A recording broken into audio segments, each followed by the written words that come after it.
നമ്മുടെ എല്ലാവരുടെയും ജീവിതത്തിൽ ഒരു യക്ഷിക്കഥയുണ്ടായിരിക്കും. പേടിപ്പിക്കുന്ന ഹൊറർ സ്റ്റോറീസിനെ കുറിച്ചല്ല ഞാൻ ഉദ്ദേശിച്ചത്.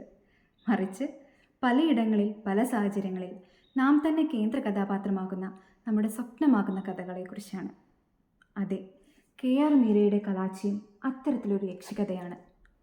മതത്തിനും പ്രണയത്തിനും രാഷ്ട്രീയത്തിനും അപ്പുറം കസാക്കിസ്ഥാൻ്റെ പ്രകൃതിയും അവിടുത്തെ ജനങ്ങളെയും മറ്റ് ജീവജാലങ്ങളെയും സാമൂഹിക അന്തരീക്ഷവും എല്ലാം ഫിദയിലൂടെയും ഇജാസിലൂടെയും കലാച്ചി നമുക്ക് പരിചയപ്പെടുത്തി തരുന്നു. പക്ഷെ അതിനൊക്കെ അപ്പുറം കലാച്ചി ഒരു സെൽഫ് റിയലൈസേഷൻ ആണെന്ന് ഞാൻ പറയും. കാരണം താൻ ആരാണെന്നും തനിക്കെന്താണ് വേണ്ടതെന്നും സ്വയം സന്തോഷം കണ്ടെത്താതെ തനിക്ക് ചുറ്റുമുള്ളവർക്ക് യഥാർത്ഥ സന്തോഷം നൽകാൻ തനിക്കാവുകയില്ലെന്നും തിരിച്ചറിഞ്ഞ ഫിദയുടെ കഥ. യഥാർത്ഥത്തിൽ ഫിദയിലൂടെ ഞാനിവിടെ കണ്ടുമുട്ടിയത് രചയിതാവായ KR മീരയെ തന്നെയായിരുന്നു. നന്ദി മീര മാം. സ്വന്തം സത്യയെ തിരിച്ചറിഞ്ഞ് മനോഹരമായ കഥകൾ ഞങ്ങൾക്ക് സമ്മാനിച്ചതിന്, സ്വയം തിരിച്ചറിയാൻ ഒരു കണ്ണാടി ഞങ്ങൾക്ക് സമ്മാനിച്ചതിന്.